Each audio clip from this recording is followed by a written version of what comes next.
Hello and welcome to JAMA Network Open Conversations. I'm Angel Desai, Associate Editor for JAMA Network Open.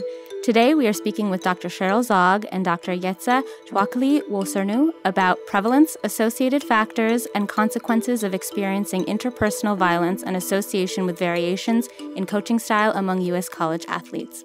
Welcome to the both of you. To begin, can you please introduce yourselves? Sure. My name is Cheryl Zogg. I'm a final year MD PhD student at Yale School of Medicine, and so incredibly honored to be joining you guys tonight. And my name is Dr. Yetsa Tuakli-Wosornu, Dr. Tuakli for short. I'm an associate professor at the Yale School of Public Health and adjunct, and I'm also the director of an interdisciplinary research lab called the Sports Equity Lab. It's really a joy to be here. Thank you for having us. I'm so excited to talk with both of you about this study. This is a very interesting topic, and certainly I think there's been increasing exposure in the media about some of the issues that it's highlighted by your work. Can you start by giving some background on this issue and the context of your piece?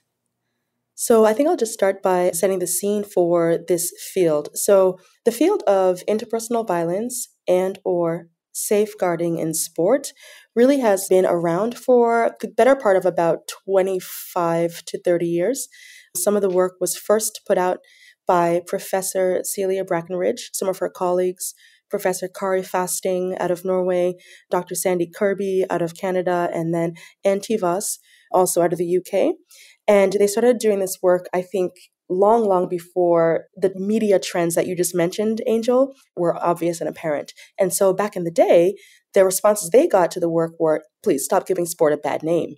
And so it took a while for not only academics, but also the broader world of sport, which includes the media and fans and parents and coaches and sport administrators, to start to really catch on that interpersonal violence, the short sort of colloquial term for which is harassment and abuse, is in fact a reality among athletes and in sports settings.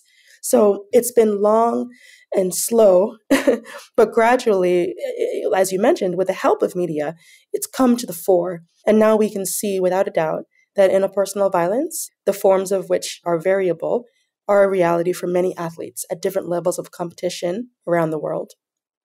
And in the context of this study, you use a really unique data set. Can you talk about the NCAA My Playbook survey?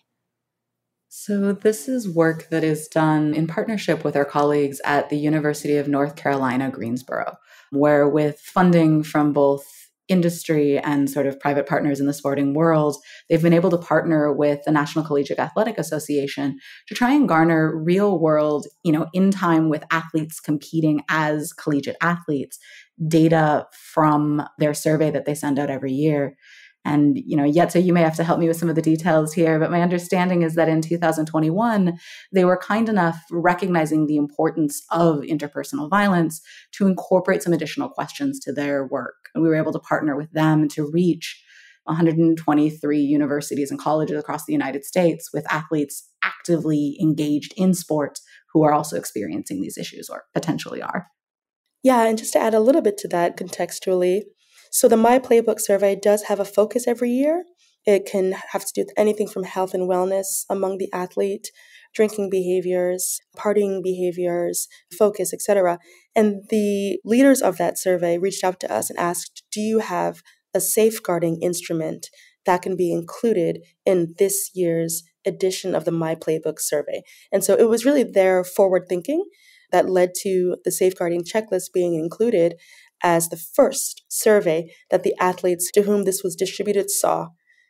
Thank you for that. That's a great background, I think, to dive into the study. Can you tell us a little bit about what you did and what were some of the main findings?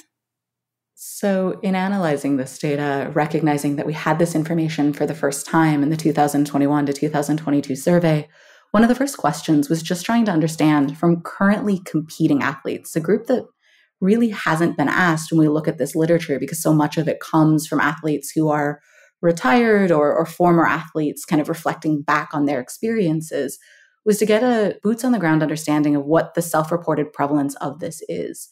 And what we found was that 1 in 10 athletes endorsed experiencing some type of interpersonal violence during their college sports career, 2/3 of whom experienced that within the past 6 weeks.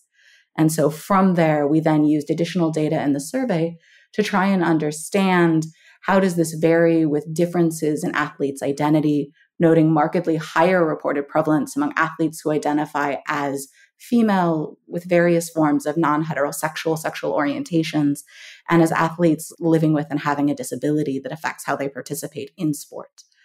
And then from there, we also looked at sort of what are the associated risk factors that put athletes more at risk of reporting interpersonal violence, and importantly, how it affects their psychosocial well-being, their emotional connection to their sport, demonstrating significant risk-adjusted adverse outcomes across the board.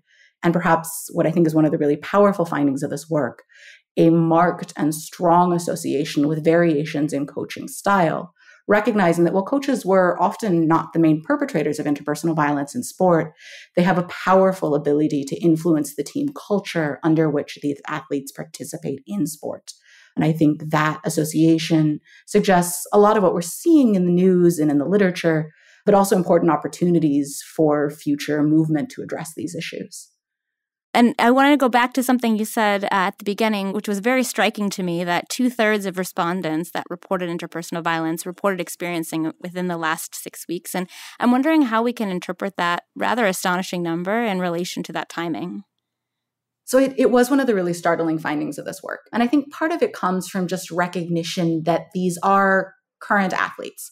You know, some of them are in season, some of them are out of season, and that's just sort of the nature of surveying a wide array of sports at a given moment in time. But I think what it really impresses upon is that whether it's slightly outside of 6 weeks or within 6 weeks, these are recent events. And these are athletes who are talking about experiences that are actively happening in their lives, and perhaps even without realizing it, the very real consequences that they're processing and living with and, are affecting how they engage with what is such an important part of their lives as athletes, as their sport. Can you speak a little bit more also about your findings in the setting of athletes that identified with a non-majority identity? I think this is something that's really important and quite novel in this work. Absolutely. So we looked at 4 elements of self-reported identity among athletes, focusing specifically on self-identified race and ethnicity, which when we looked at it demonstrated higher extents of certain types of abuse, but not these kind of higher levels of abuse overall. But that differed very markedly when we looked at differences based on gender identity, sexual orientation, and disability status, showing very similar patterns for athletes with all 3 of these aspects of their identities that showed higher extents of any form of interpersonal violence and multiple types of interpersonal violence, with a marked and sort of new recognition, given a lot of early focus in this field on sexual abuse, of higher extents of psychological and emotional abuse, as well as neglect or abandonment. And that those really were driving factors for a lot of the contemporary adverse outcomes we were seeing. I just wanted to contextualize that a little bit. So I think it's always important to put your research in conversation with others' research that's going on around the world in the same field. And we see this time and time again all over the world. If you look at athletes or even just regular people in society with any identity elements that can be considered marginalized, for example, if you're from a group that is considered racial or ethnic minority, if you are non-heterosexual, if you have different experiences when it comes to, for example, your socioeconomic background, etc., any group that is considered marginalized in some way, we see that some of the estimates of prevalence for interpersonal violence tend to be higher. And that's definitely in the sports world. And then outside of sport and wider society, we see some similar trends. And so I think some of the important conversations that happen outside of sport are very much alive and well inside of sport. And why wouldn't they be? Sport is, in some people's estimation, a microcosm of society. And so I think some of the research that is being put out there, including this paper, really does beg the question, why can't we and when will we put sport in conversation with wider society when it comes to these really important and completely ubiquitous issues like trauma and adversity, or in our case, interpersonal violence more specifically? I want to follow that up with, I think, something else that was noted previously, in that one of the strongest risk factors when we talk about thinking about this from a global perspective was the association with reports of interpersonal violence in coaches, or that relationship. I wonder if you could talk a little bit more about that.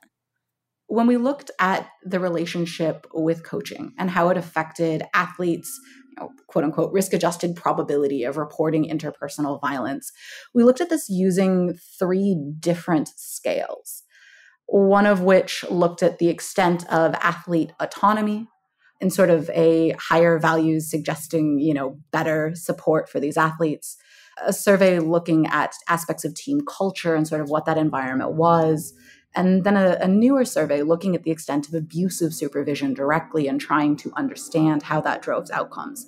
And across the board, for every question, for all 3 of these, we see marked associations, suggesting that more positive coaching and better team cultures, greater support of athlete autonomy, leads to marked reductions in athletes' probability of reporting interpersonal violence, and very much conversely, that higher extents of abusive supervision on the part of coaches or perceived abusive supervision lead to higher reported experiences of interpersonal violence. But I think the piece that's really critical there is that when we looked at, does higher extents of abusive supervision measure the exact same thing as, you're experiencing abuse? And the answer is no. Certainly, there's a correlation. There's a very real correlation.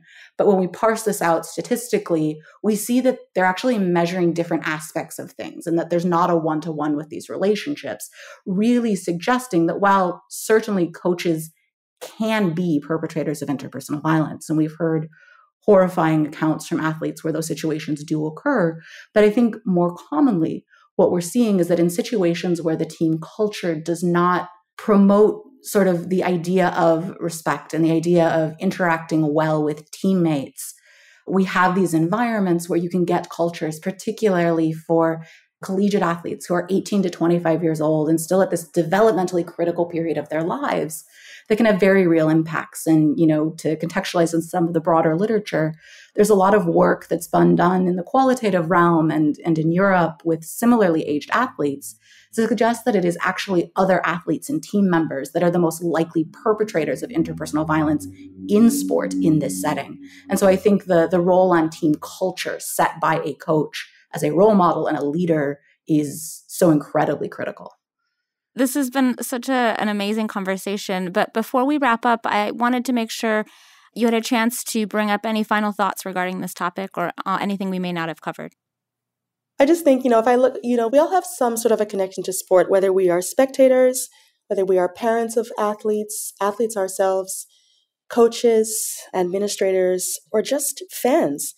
And I think for anybody who's on any kind of performance pathway, whether it's a sports athlete or a dancer or an actor or anybody who really is trying to achieve some sort of a virtuoso performance in something that they put their all into, it's really important to remember that as magic as those spaces are, there can also be this darker side. And I think all of us who care about sport, love watching it, playing it, observing it, maybe even just being a weekend warrior or cheering for our children in sport, it's really important to remember that to preserve its magic, we do need to take a very close, hard look at some of the elements that may not be as pleasant to talk about, but are required to address head on so that we can actually preserve this wonderful thing that we all know and love, particularly in the States, called sport.